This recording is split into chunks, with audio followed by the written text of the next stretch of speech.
Hello everyone. Welcome to my channel English Classes by Nupur. Today I take a poem of class 10 ICSE board which is in the treasure chest fall. The name of the poem is When Great Trees Fall by Maya Angelou. I would meet after the intro.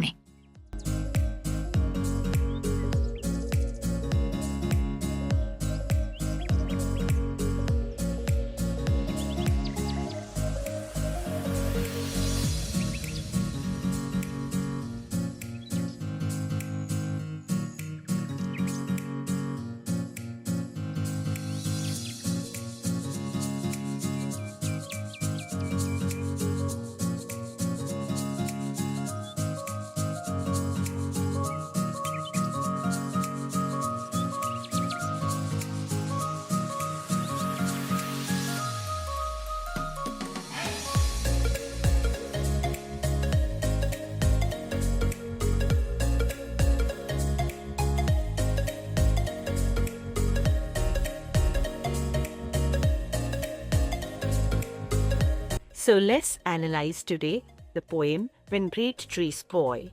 It is written by Maya Angelou. She is an African-American poet and civil rights activist. Now, a civil rights activist is a political leader who fights for the rights of minority.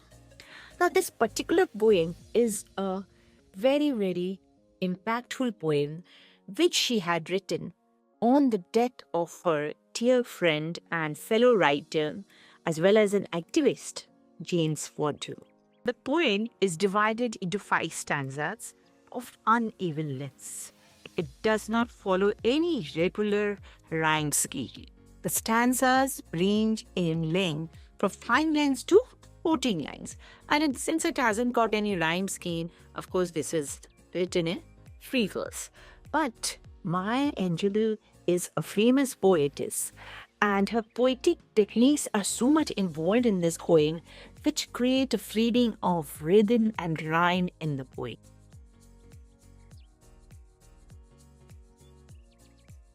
So, Maya Angelou's poem, When Great Trees Fall. When great trees fall, rocks on distant hills shudder, lions hunker down, in tall grasses at evening avens lumber after safety. So here I explain you line by line. The first and foremost, let me tell you that this old poem is an extended metaphor. A metaphor, of course, all of you must be knowing because you all are at now in class 10, that it is the extended metaphor is a comparison between two unequal things and which persists throughout the poem. So the great trees are, that metaphor is persisting throughout the poem, and it is compared with the life of great man. So the poet beautifully brings out some similarity between the world of nature and the human world. So I give you the line by line explanation. First and foremost, let me tell you that the use of extended metaphor is here. That is, the metaphor is a fall of great trees, which is made to identify the fall of great trees with the death of rain. Now, extended metaphor is the metaphor, or what is a metaphor you can understand, and this is a comparison between two inequalities. This extended metaphor is persistent throughout the poem. So here, the first stanza, the explanation is, when great trees come crashing down as the poem begins, the impact is felt far and wide. Similarly is the impact of death of loved ones have on the living. When a great soul departs, the effects are felt deep and far. When great trees fall, the rocks on distant hills feel the vibration and they also shudder, which suggests that the entire landscape trembles with fear. Lions hunker down, And even elephants move slowly in search of safety. Lions hunker down knees, lions find a place to hide themselves. Elephants, they are also finding place. They are lumbering towards safety. That is, we move slowly and very awkwardly to find a safe place. You can understand that all these three things, lions, rocks, elephants, they are what? They are symbols of huge strength. And the use of nature and animals to create the image of the effects of death makes the reader relate themselves with the feeling of fear. So, how nicely the poetess has explained her grief about the loss of her friend James Baldwin. She is giving the picture and the falling of huge tree. So, thus the falling of the grave trees, the poem as it conveys, shakes up everything around them as a living person is also totally shaken by the death of a very dear one.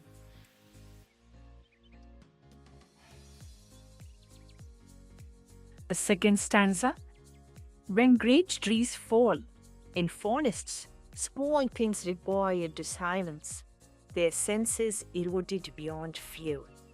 So you see, the second stanza is very different from the first stanza. Here the metaphor continues in the second stanza. That is the metaphor of the great tree with the comparing with the death of a dear friend. So that it continues in the second stanza. Now in this stanza, the poet says that when great trees fall in the forest, the smaller animals and insects are also fear-stricken. They recoil into total silence, for their senses eroded beyond fear. That is, the recoil means they shrink, they hide themselves, they go into a corner in total silence, and their senses. What are the senses? We all know the five senses. So the insects, the animals, they too have senses. That is, their sight they don't use, their hearing capacity they don't use, etc. So all these senses also eroded beyond fear means all these senses also stop working because of the intense fear they experience with the fall of the great tree.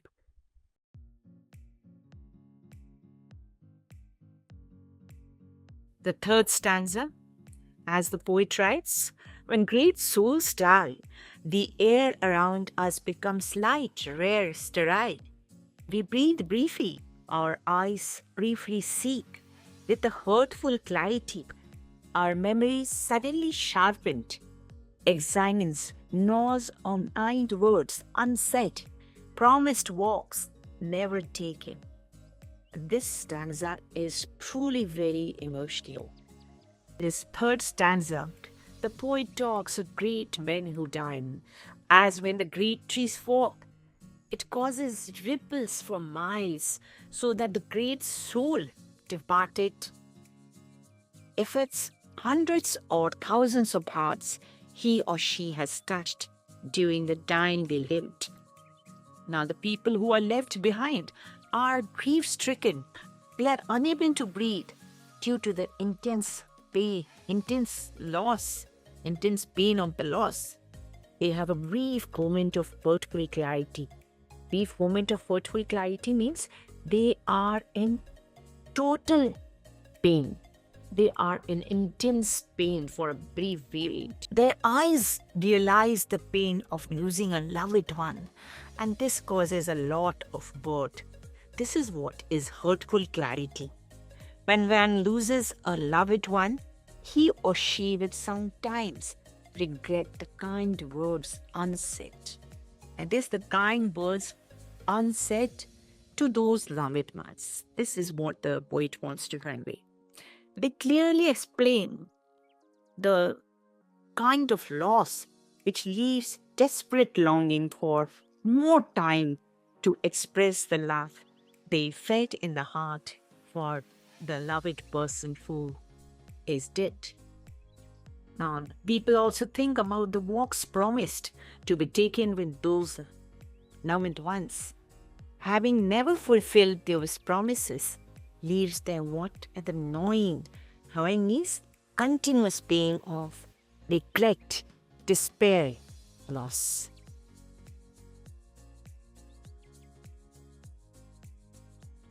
Now the fourth stanza. Great souls die and our reality bound to them takes leave of us. Our souls depended upon their nurture now shrink, wizened, our minds scorned and informed by their radiance fall away. We are not so much maddened as reduced to the unutterable ignorance of dark and cloud caves. The fourth stanza, the poet says, she gives a picture of the mental and emotional effects of losing someone very close. The loss of a great soul means the loss of a soul that had great impact on one's everyday life. The people's mind, which was made up of their radiant qualities, radiant means what? The vibrant qualities, also started to fall apart. The people with loss is not necessarily Annie. But what does the poet say? She says that it is like they are alone in a dark cave which is full of sadness and depressed.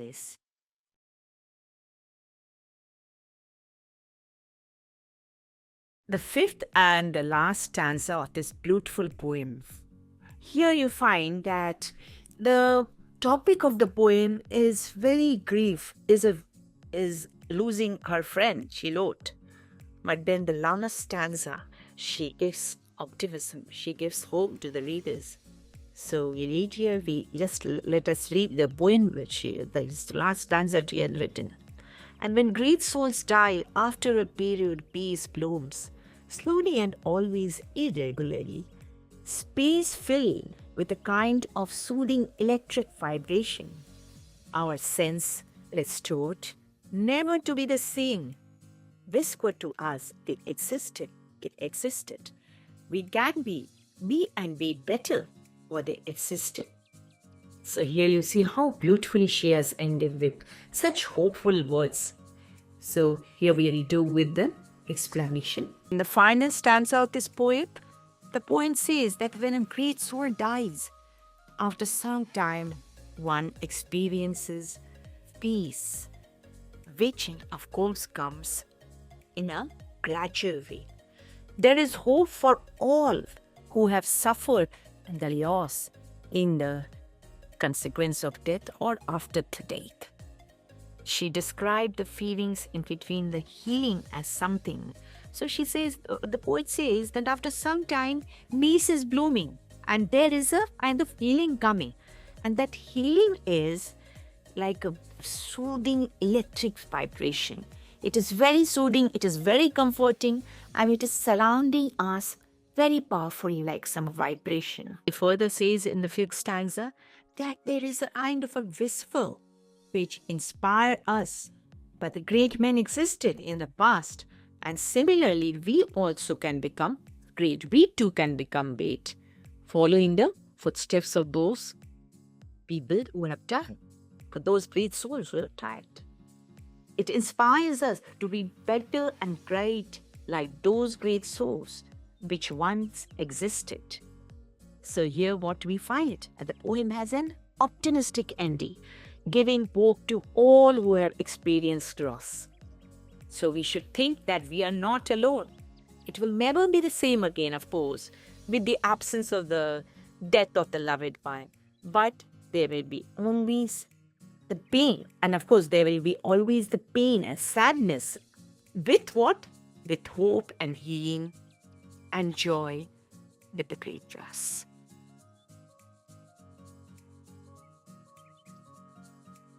After the explanation, you must have understood that it's a very, very effective poem.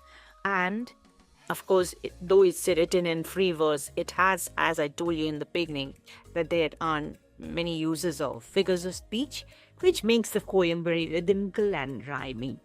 So first and foremost, I'll tell you about the extended metaphor. As I had begun, so there is the use of extended metaphor. What is it? And an indirect comparison between the quality of two things is seen throughout the poem. So here, trees have been compared to men. Of course, the second figure of speech, which is constantly used in the poem, is the enjambment. So, what is an enjambment? It is when the same sentence or is not complete, or you can take like this: when a sentence is not complete in a line and it falls in the second line or the third line, that is called an enjambment. That is when there is no use of punctuation mark at the end of the line. So you will find the use of enjambment rather throughout the poem, where one line is not completed by a full stop, it falls in the next line, and therefore it is called an impact use of enjambment. There is another use of figure of speech is the alliteration. Of course, alliteration is a very, very common use in most of the poems. And what is it? It is the repetition of consonant sounds at the start of two or more consecutive words. So in the poem, you must have found these two words: breathe, briefing, much, maddened. These two are alliteration. Now the next is repetition. The repeated use of a sentence or word to emphasize on it is known as the use of repetition in poem. For example, the line "when great trees fall," it happens, or it is used many times: "when great souls die, they existed, be and be." Why are these repeated? To bring emphasis in the poem. So I hope this poem is clear. And if you have any doubt, please write in the comments. I would gladly clarify that point. Hope you have understood the poem very clearly. Do like, share, and subscribe. And if you have any queries, please write in the comment so that I can further explain you. Subscribe to the channel and press the bell icon for further update. See you soon.